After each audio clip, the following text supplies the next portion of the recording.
ब्रह्म वैवर्त पुराण की कथा है। कथा इस प्रकार से है कि सतयुग, त्रेता, द्वापर, कलयुग। सतयुग, त्रेता, द्वापर, कलयुग, ये 4 युग होते हैं। 4 युग मिला करके एक कल्प होता है। 308 युग का एक दिव्य युग होता है और 71 दिव्य युगों का एक मनवंतर होता है। 14 मनवंतर पूरा होने पर ब्रह्मा जी का एक दिन होता है।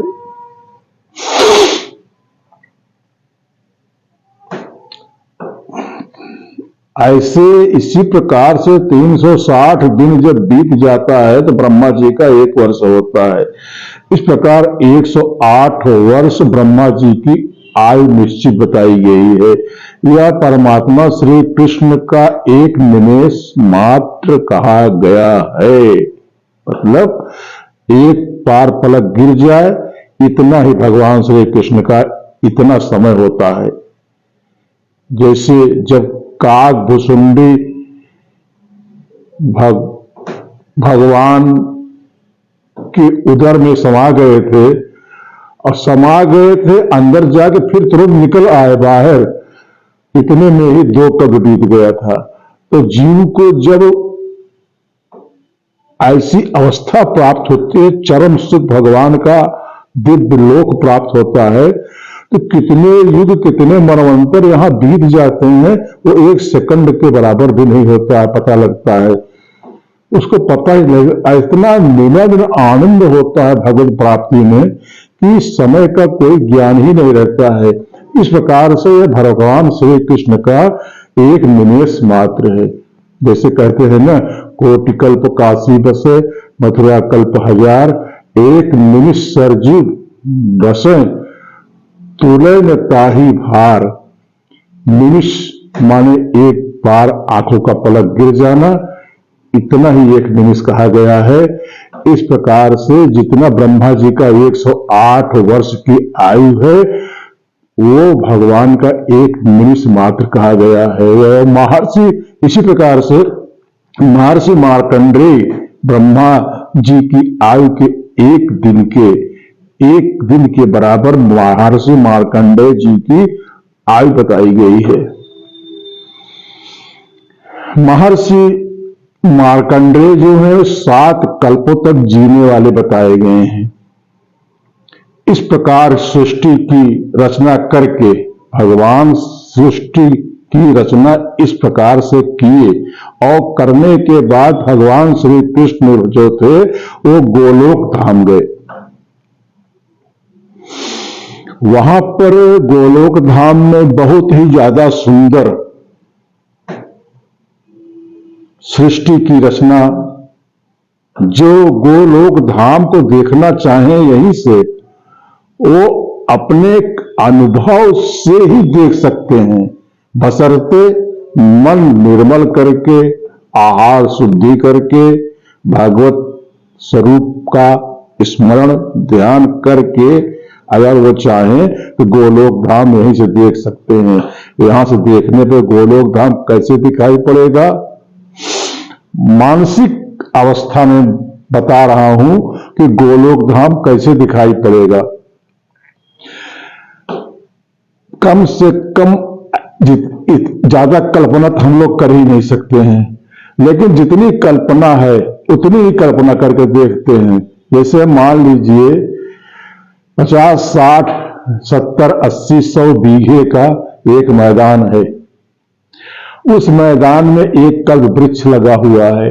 उस कल्प वृक्ष की छाया पूरे मैदान में पड़ रही है, छाया हुआ है पूरा मंडप के तरीके से। बीच में वृक्ष, जैसे हमारे लोगों के यहाँ पीपल के पेड़ के नीचे एक चौतरा बना होता है, उसी कल्प वृक्ष के नीचे एक बहुत सुंदर चारों तरफ से चौतरा बना हुआ है। और उस चौतरे में जैसे हम लोग मिट्टी से लेपन करते हैं, उसमें जानते हैं किस चीज का लेपन हुआ है? चंदन, आगर, कस्तूरी, कुमकुम से उसको लीपा गया है। और उसके ऊपर जो है जैसे टाइल्स लगाते हैं, टाइल्स लगा के बीच बीच में डिजाइन बनाते हैं सफेद काला काला कर करके। वहां पर कैसे है, वहां पर ऐसे है कि सुंदर चमचम चमचम मणिमय मंडप, चारों तरफ केले के वृक्ष लगे हुए हैं, चंदन के नवीन पल्लव लगे हुए हैं, और उस मणिमंडप में जो चौतरा बना है जहां भगवान कृष्ण विराजे हैं, मणिमय एकदम से मणियों से बना हुआ आसन है,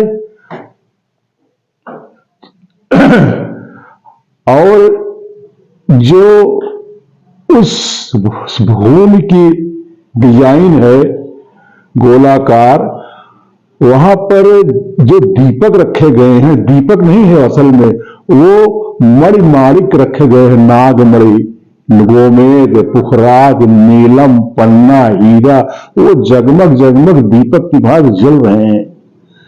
चारों तरफ प्रकाशमान हो रहा है। भगवान श्री कृष्ण जो है एक स्फटिक से भी ज्यादा चमकने वाला सुंदर आसन है, उसके ऊपर विराजमान है और मुस्कुराहट भरे नेत्रों से देख रहे हैं। ओठों की लालिमा भगवान की लाल सुर्ख कमल के दल से भी ज्यादा सुर्ख लाल एकदम ओठों की लालिमा है। वहां पर भगवान एक पैर के ऊपर और दूसरा पैर रख करके आसन लगा के बैठे और मुस्कुराते हुए देख रहे हैं चारों तरफ। फिर होता क्या है, भगवान श्री कृष्ण ने सोचा कि मैंने तो सृष्टि की रचना कर दिया, अब मैं आनंद कैसे लूं इसका। तो भगवान श्री कृष्ण के बाएं भाग से एक कन्या प्रकट हुई, और कन्या इतनी सुंदर थी कि जिसका वर्णन करना किसी के बस की बात नहीं है, वो वर्णनातीत है। एक कन्या भगवान श्री कृष्ण के बाएं भाग से प्रकट हुई, और प्रकट होते ही दौड़ करके एक पुष्प, गोलोक धाम का जो पुष्प होता होगा, एक पुष्प लेकर के और कलश में रख करके जल लेकर के भगवान श्री कृष्ण को अर्घ्य प्रदान किया वहां पर, और भगवान श्री कृष्ण से उनकी तरफ मुख करके नेत्रों में नेत्र मिला करके मुस्कुराती हुई सिंहासन पर बैठ गई। उसकी दृष्टि प्राण वल्लभ श्री गोविंद भगवान के मुखार बिंद पर लगी हुई थी। उस किशोरी के रोमकूप, वो जो कन्या किशोरी आई थी, उसके रोए से, जो जितने शरीर में छिद्र होते हैं, रोम छिद्र, रोम के छिद्रों से तत्काल ही अनेक प्रकार के गोपांगनाओं का अवतार हुआ, मतलब प्रकट हो गई तमाम प्रकार की गोपियां, जो कि रूप में और वेशभूषा में उसी कन्या की समानता कर रही थी। और उनकी संख्या कितनी थी जो प्रकट हुई थी? 1,00,000 करोड़। ये ब्रह्म वैवर्त पुराण में लिखा हुआ है। वे सब नित्य थी। नित्य माने न तो कभी स्वरूप में बदलाव और न ही कभी बुढ़ापा, यौवन, जवानी, किशोरावस्था, ऐसा नहीं, हमेशा नित्य एक स्वरूप में बनी हुई थी। और जब इतनी असंख्य 1,00,000 करोड़ गोपांगनाएं प्रकट हुई, तो उसी समय भगवान श्री कृष्ण के रोने के छिद्रों से, शरीर में जितने छिद्र हैं, कहते हैं ना कि 4 मिले 64 खिले, 20 रहे कर जोड़, हरिजन से हरिजन मिले 20 से 7 करोड़। 7 करोड़ रोम छिद्र होते हैं इस शरीर के अंदर। 4 मिले माने 2 नेत्र हमारे, 2 नेत्र आपके, 64 खिले, 32 दांत हमारे, 32 दांत आपके, 20 रहे कर जोड़, 10 उंगलियां हमारी, 10 उंगलियां आपकी। बीसों हाथ, हम भी हाथ जोड़े, आप भी हाथ जोड़े, और हरिजन, भगवान की भक्ति में मैं भी थोड़ा बहुत लगा रहा हूं, आप भी लगे रहे, इसी को कहते हैं हरिजन। हरिजन से हरिजन मिले। इस प्रकार से जब एक भक्त दूसरे भक्त से मिलते हैं तो जैसे 7 करोड़ 7 करोड़ रोए जो है शरीर में रोम छिद्र हैं वो खुल जाया करते हैं। तो भगवान श्री कृष्ण की तो बात ही निराली है, उनके भी रोम छिद्रों से अनेक प्रकार के गोप और गोपगणों का प्राकट्य हो गया। अब ये देखिए, भगवान लीला विभूति में लीला करना चाहते हैं, एक ही भगवान, एक ही श्री कृष्ण इतने स्वरूप अपने शरीर से प्रकट कर करके और उनके साथ लीला करना चाहते हैं। अब भगवान के रोम कूपों से नित्य यौवन वाली गैया प्रकट हो गई, हमेशा जवान रहने वाली गाय प्रकट हो गई, जिसमें से एक सांड भी प्रकट हो गया। और भगवान श्री कृष्ण के जो रोम छिद्र से एक सांड प्रकट हुआ वो तो शंकर भगवान को दे दिया गया उनकी सवारी बनाने के लिए। और भगवान के श्री कृष्ण के नख के छिद्रों से, नाखून के नीचे जो जगह होता है नख छिद्रों से एक हंस की उत्पत्ति हुई, जिसको ब्रह्मा जी को दे दिया गया वाहन बनाने के लिए। श्री कृष्ण के बाएं कान से सफेद रंग का एक घोड़ा उत्पन्न हुआ, जिसको भगवान ने धर्म को दान कर दिया। धर्म का वाहन सफेद घोड़ा माना गया है। भगवान के दाहिने कान से सिंह की उत्पत्ति हुई, जिसमें से एक सिंह बड़े आदर के साथ, प्रकृति के साथ, माने दुर्गा देवी के साथ शामिल हो गया, जिसको दुर्गा देवी ने चाहा सुंदर स्वरूप में उन्होंने प्राप्त किया। अब आगे आती है गंगा की उत्पत्ति। भगवान और नारद के बीच में संवाद होता है। भगवान ने नारद से कहा कि नारद, पूर्व काल में गंगा गोलोक में विराजमान थी, राधा और श्री कृष्ण के श्री अंग से प्रकट हुई थी। यह गंगा उन्हीं का अंश है। एक बार गंगा जी अपनी सुंदरता छिपाते हुए केवल 2 दिव्य वस्त्र धारण करके, लज्जा करके, शर्म के मारे केवल 2 दिव्य वस्त्र, ऊपर और नीचे का दिव्य वस्त्र धारण करके, और अपने सर के ऊपर जैसे दुपट्टा होता है ढाके रहो चेहरा और बाहर से दिखाई पड़ता रहता है, इस प्रकार से शर्म माते हुए अपने नयनों से भगवान श्री कृष्ण को उनके समीप जाकर के बैठ करके उनको निहारने लगी। भगवान श्री कृष्ण के रूप में उन्हें एकदम पागल बना दिया, बेसुध कर दिया, उनको होश नहीं रह गया।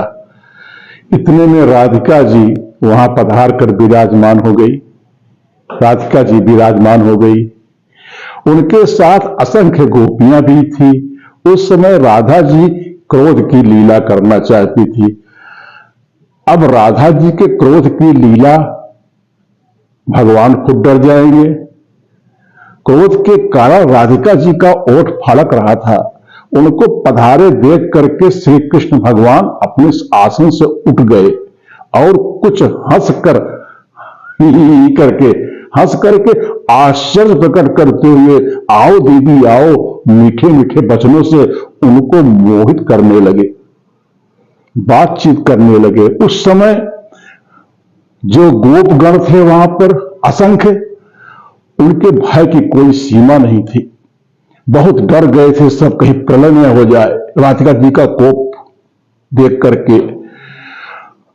और सब गोप लोग उठ करके श्री राधिका जी का स्वस्ति वाचन करने लगे, कंधा झुका करके स्वस्ति वाचन, जय जय श्री राधे महारानी, स्वामिन सुनिए बिनती मोर। स्वस्ति वाचन करने लगे, भय के मारे स्तवन किए, राधा जी का स्तवन किए। गंगा जी भी तुरंत उठ गई और उन्होंने राधा जी का स्तवन किया और डर कर नीचे खड़ी हो गई। उस समय गंगा जी ने श्री कृष्ण के चरणार बिंदु की शरण ले लिया।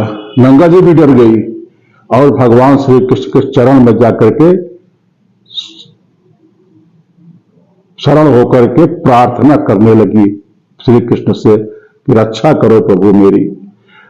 भगवान नारद से कहते हैं, नारद, राशेश्वरी राधा की इस अनुपम झांकी को देखकर गंगा का मन तृप्त नहीं हो सका। वो निर्निमेष पलकों से राधा जी की सुंदरता का पान करती रही। उसी समय राधा जी ने भगवान श्री कृष्ण से पूछा कि प्रभु ये सुंदरी कौन है? इसके अंदर मिलन इच्छा का भाव जागृत है। आपकी सुंदरता ने इसे अचेत कर दिया है। वस्त्र से बार बार मुख ढांक कर आपको देखकर मुस्कुरा रही है। मैं कोमल स्वभाव वाली स्त्री होने के नाते इसे क्षमा कर दे रही हूं। प्रभु, आपने बिरजा देवी को, बिरजा एक नदी है बैकुंठ धाम में, जिसको पार करने के बाद ही भगवान की गोद में जीवात्मा जाकर के बैठता है। तो बिरजा के इस पार प्रकृति है, बिरजा के उस पार नित्य विभूति है, भगवान की लीला नित्य विभूति, और बिरजा के इस पार भगवान की लीला विभूति है। तो राधा जी कह रही हैं भगवान से, प्रभु आपने एक बार रजोगुण से रहित देवी जो बिरजा थी उनसे आपने एक बार प्रेम किया, फिर वह अपना शरीर त्याग करके महान नदी के रूप में परिवर्तित हो गई। मैंने आपको प्रभा के साथ प्रेम करते हुए देखा। देखिए, इससे पहले गोपियां थी गोलोक की, बिरजा, प्रभा, शांति, ये सब गोपियां थी, भगवान की अंतरंग गोपियां थी। तो राधा जी कह रही हैं कि बिरजा भी अपना शरीर त्याग करके और नदी के रूप में परिवर्तित हो गई। आपने एक बार प्रभा, मैंने आपको देखा, एक बार आप प्रभा के साथ प्रेम कर रहे थे, वो भी शरीर त्याग करके सूर्य मंडल में प्रवेश कर गई। जो सूर्य भगवान से प्रभा निकलती है वो गोपी थी गोलोक के भगवान की, लेकिन राधा जी ने देख लिया था भगवान के साथ, तो वो डर करके अपना स्वरूप छोड़ करके सूर्य मंडल में जाके मिल गई। एक बार राधा जी कहती हैं फिर से कि एक बार प्रभु मैंने आपको शांति नामक गोपी से प्रेम करते देखा था। प्रभु, वह शांति जो देवी भी शरीर छोड़ करके आप में ही लीन हो गई, और उसी शांति का स्वरूप आपने पूरे विश्व में बांट दिया। जो विश्व में शांति है, कहते हैं ना, विश्व में शांति हो, शांति की स्थापना हो, वो भगवान का ही स्वरूप, भगवान की ही एक गोपी थी जिसको प्रेम करते हुए राधा जी ने देख लिया था। तो राधा जी के भय से उसने शरीर छोड़ करके भगवान में समाविष्ट हो गई, और भगवान श्री कृष्ण ने उसको पूरे विश्व में शांति की स्थापना के लिए बांट दिया। इस प्रकार राधा जी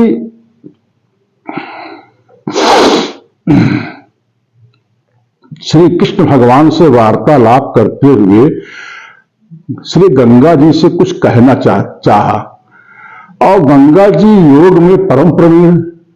गंगा जी योग, ये योग यहाँ का संसार का नहीं, कपाल भाती अनुलोम विलोम वाला योग जो लोग करते हैं, ये योग नहीं है, वो परम प्रवीण योग होता है। वो गंगा जी जो थी योग में परम प्रवीण थी, और योग के प्रभाव से गंगा जी जो थी वो राधा जी के मन की बात जान गई कि अब मुझको भी अपना शरीर छोड़ना पड़ेगा, क्योंकि जब ये भगवान से पीछे की घटनाओं का जिक्र कर रही हैं कि जिसने भी गोपियों ने अंतरंग भाव से श्री कृष्ण से प्रेम करना चाहा, सबको अपना शरीर छोड़ना पड़ा, और शरीर छोड़ करके भगवान के नित्य विभूति में नाना प्रकार के जो भगवान के पार्षद के रूप में कार्य होते हैं करना पड़ा। तो गंगा जी समझ गई ये बात। तो जब वो समझ गई गंगा जी, तो अंतर्ध्यान होकर के भगवान के श्री चरण कमलों में प्रविष्ट हो गई। गंगा जी अंतर्ध्यान हो गई अपने योग से, और भगवान के श्री चरण कमल में समाहित हो गई। जब राधा जी ने योग के प्रभाव से देखा कि वे तो जल बन गई, जल बनकर के भगवान के श्री चरणों में छिपी हैं, तो उन्होंने अंजलि से, मतलब अपने दोनों हाथ से अंजलि से, जेका कहते हैं अंजलि से पानी पिया हुआ। तो अब राधा जी ने, उन्होंने अंजलि से उठा करके गंगा जी को पीना प्रारंभ कर दिया।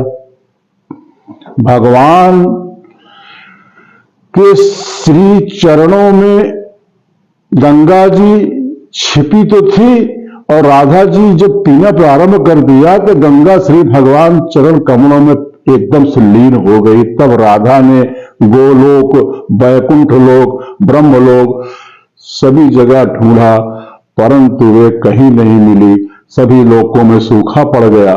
जीव जंतु त्राहि त्राहि करने लगे। ब्रह्मा शिव इंद्र सभी देवता त्राहिमाम करने लगे। चारों तरफ हाहाकार मच गया। भगवान ने सभी की प्रार्थना सुन करके कहा कि देखिए, गंगा जी मेरी शरणार्थी हैं, मेरे शरणागत हैं, मेरे चरण कमलों में आकर के छिप करके बैठी हैं। पहले आप लोग उन्हें निर्भय बनाने का वचन प्रयत्न प्रदान करें। फिर जाकर सभी ने श्री राधा जी की स्तुति प्रार्थना आंसुओं से किया, अपने सजल नेत्रों से राधा जी से प्रार्थना किया। इस प्रकार प्रार्थना को सुनकर राधा जी हंस पड़ी, बहुत तेजी से हंसी राधा जी, और राधा जी की आज्ञा से फिर गंगा भगवान श्री कृष्ण के अंगूठे, भगवान श्री कृष्ण के श्री चरण के अंगूठे के नख के अगले भाग, नख के भाग से निकल करके वहां पर विराजमान हो गई। और पृथ्वी लोक में तो बाद में आई हैं, उसको कहते हैं आकाश गंगा, विष्णुपति गंगा के रूप में वहां विचरण करने लगी। अब गंगा पृथ्वी पर आई हैं भागीरथ की तपस्या के बाद। वो तो आकाश गंगा की एक धारा यहां पर आई है केवल, लेकिन कलयुग का प्रभाव देखिए, गंगा भी विलुप्त होती जा रही हैं। अब आगे भागीरथ के प्रयास से जो गंगा जी वहां विष्णुपति आकाश गंगा से आई हैं, उसकी कथा श्री ब्रह्मवैवर्त पुराण के अनुसार आगे के भाग में बताने का प्रयास किया जाएगा। कुल मिलाकर के एक भगवान के ही शरीर से असंख्य गोपिकाएं प्रकट हुई हैं, और उन्हीं से भगवान लीला कर रहे हैं। तो भगवान की जो लीला है, ये भगवान अपने आप से स्वयं लीला कर रहे हैं, जिसको कहते हैं कि ब्रह्मा, शंकर, नारद कोई पार नहीं पा सकता है भगवान की लीला के। कहे हैं ना, शेष महेश गणेश दिनेश सुरेश जाय निरंतर ध्यावे, जाहि अनादि अनंत अखंड अभेद सब सुभेद बतावे, नारद शेष व्यास रहे पछतारे ते पुनि पार न पावे, अताहि अहिर की छो हरिया छसिया भर जात के नाथ नचावे। वो अहिर की छोकरियां तो कहने के लिए थी ना, लेकिन वास्तव में भगवान के रोम छिद्र से निकली हुई भगवान की ही सूक्ष्म स्वरूप थी, वो कोई सामान्य नहीं थी। जय श्रीमन नारायण।